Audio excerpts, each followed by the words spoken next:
Mbola faly miarabantsika rehetra trany manaraka izao fandaharana izao ary mirary ny fiadanan'ny tompo ho antsika tsirairay avy eo ampanarahana ity fandaharana ity. Mialohan'ny andiniantsika ny tenin'Andriamanitra dia manana fahazarana tsara isika mivavaka, koa manasanao mba hiaraka natateraka izany. Hiaraka hivavaka isika. Andriamanitra rainay izay any an-danitra misaotra sy mankasitraka anao zahay, nomenao izao fotoana manokana izao ahafahanay indray mandinika ny teninao. Aoka ny fanahinao masina ombanay eo ampanatotosana izany. Amin'ny anaran'i Jesosy Kristy. Amen. Ny lohateny farany jerentsika amin'ity androany ity dia ny hoe ny hery ho antsika. Hery ho antsika.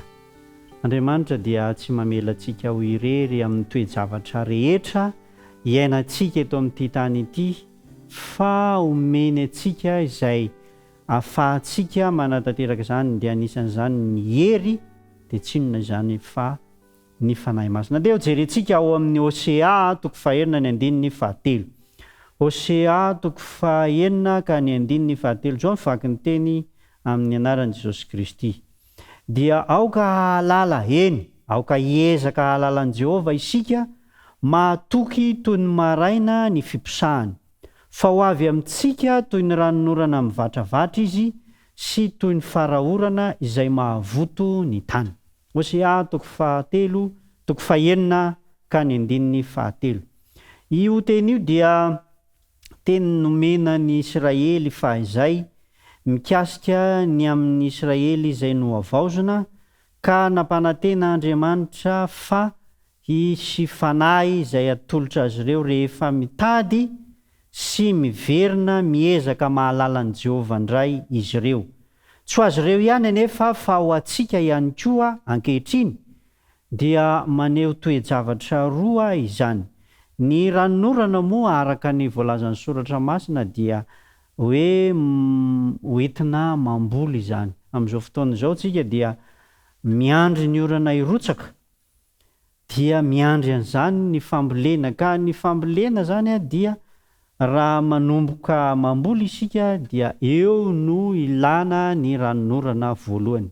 Dia toy izany koa amin'ny asan'Andriamanitra, ny hoe ranonorana voalohany zany dia firotsahan'ny fanahy masina voalohany izay entina manaparika sy mitory ny filazantsara tamin'ny andro Pentekosta, ary ny ranonorana farany kosa dia maneho ny fanahy masina izay omena sy atolotra antsika mba hoentintsika miomana, manamasina sy manokana ny tenantsika handova ny fiainana mandrakizay. Ny fanahy masina zany dia zavatra anankiroa no hanomezan'Andriamanitra azy antsika. Voalohany dia hitantsika eo amin'ny asan'ny apôstôly toko 1:15.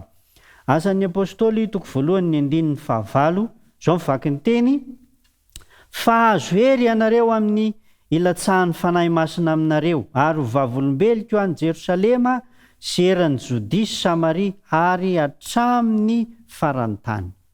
Hery hoentina mitory ny filazantsara, hery hoentina manaparika ny filazantsara an' Jesosy Kristy. Amin'ny hafa izay mbola tsy mandre izany ho an'ny olombelona rehetra, ho an'ny fokom-pirenena rehetra, ho an'ny samy hafa fiteny, dia mila izany hery izany isika hoentina mampita izany amin'ny hafa, mba hanala ny henatra, hanala ny tahotra, hanala ny ahiahy ary hampahery. Eo andanin'izany ihany koa dia ampiasain'Andriamanitra izany mba hamolavolana antsika hamita izany asa izany. Eo amin'ny Jaona toko 9:15, omeny antsika izany hery izany mba hoentintsika manatona azy misimisy kokoa ary mifandray bebe kokoa aminy. Jaona toko 2:15, filazantsara ny Jaona toko 2:15 zao no ambaran'ny soratra masina. Ary raha tonga izy dia ampiaiky izao tontolo izao ny fahotana sy ny fahamarinana, satria makany amin'ny ray aho ka tsy mahita intsony ianareo. Rehefa lasa any an-danitra Jesosy Kristy dia haniraka ny fanahy masina ho an'ny olombelona, ny mpianatra, ny mpanompony, mba hitory ny filazantsara ka izany no hery azahoana mahafantatra ny fahamarinana, azahoana mandray ny fampianarana, azahoana mandresy lahatra ny amin'ny fahotana, mahafantatra sy mampiaiky an'izao tontolo izao ny fahamarinana.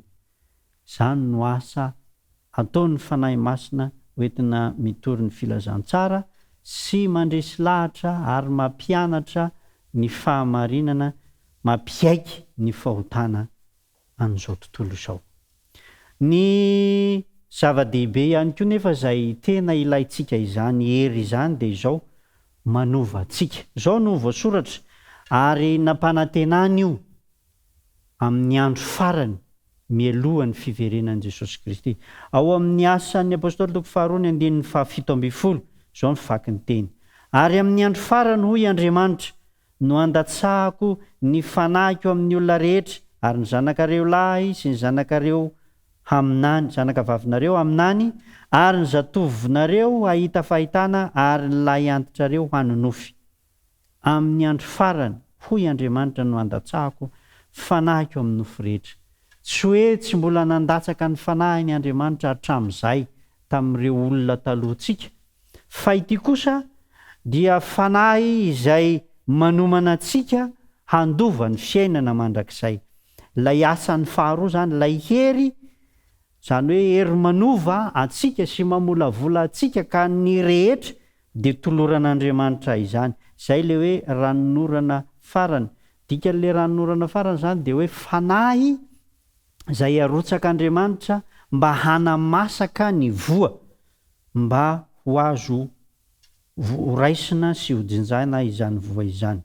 Ary io fanahy io no manisy tombo-kase, io fanahy amin'ny andro farany io no manisy tombo-kase, zany hoe manome antsika an'ilay finoana ny fahamarinana tsy azo zozogozona, manome antsika herim-po, manome antsika hafanam-po, manome antsika ny finoana tena izy, manome antsika fikirizana sy fijoroana amin'ny fahamarinana. Zao nambaran'ny Efesianina 4:7. Efesianina 4:7 amin'ny anaran'i Jesosy Kristy. Ary aza mampalahelo ny fanahy masin'Andriamanitra izay nanisina tombo-kase anareo ho amin'ny andro fanavotana.